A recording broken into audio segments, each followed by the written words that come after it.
तू चाह पी गया मेरे लिए थोड़े सामने ਇਹਨੂੰ ਮੈਂ ਆਖਿਆ ਅੱਧੀ ਪੀ ਲਈ ਇਹਨੇ ਅੱਧੀ ਪੀ ਲਈ ਉਸ ਤੋਂ ਬਾਅਦ ਮੈਨੂੰ ਇਹ ਪੁੱਛਣ ਆਇਆ ਵੀ ਆ ਪੀ ਲਾ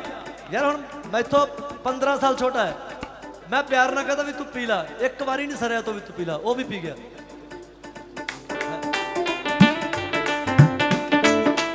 ਹੁਣ ਮੈਂ ਤੁਹਾਡੇ ਸਾਹਮਣੇ ਫੜਾਈ ਸੀ ਵੀ ਯਾਰ ਵੀ ਅੱਧੀ ਪੀ ਲੈਣੇ ਹੈ ਇਹ ਕਿਹੜਾ ਸ਼ਰਾਬ ਹੈ ਵੀ ਸਾਰੀ ਪੀਣੀ ਹੈ ਚਾਹ ਤਾਂ ਅੱਧੀ ਪੀ ਸਕਦੇ ਆ ਤੇ ਆ ਦੇਖ ਲਓ ਰੋਜ਼ ਨਾਲ ਨਾਲ ਐ ਸੀ ਇੱਕ ਦੂਜੇ ਦੇ ਐਡਾ ਬੇਈਮਾਨ ਬੰਦਾ ਹੈ ਆਈ ਡੋਂਟ ਲਾਈਕ ਯੂ ਮੈਨੂੰ ਨਹੀਂ ਪਤਾ ਚਾਹ ਵਗਾ ਕੇ ਤੇ ਪ੍ਰਬੰਧ ਕਰ ਹੈ ਬਾਬਾ ਸ਼ੇਖੂ ਸ਼ਾਹ ਜੀ ਸਪੋਰਟਸ ਐਂਡ ਸੱਭਿਆਚਾਰ ਕਲੱਬ ਇਹਦਾ ਹਿਸਾਬ ਕਿਤਾਬ ਕਰਿਓ ਤੁਸੀਂ ਮੇਰੀ ਚਾਹ ਪੀ ਗਿਆ ਕਲੱਬ ਵਾਲੇ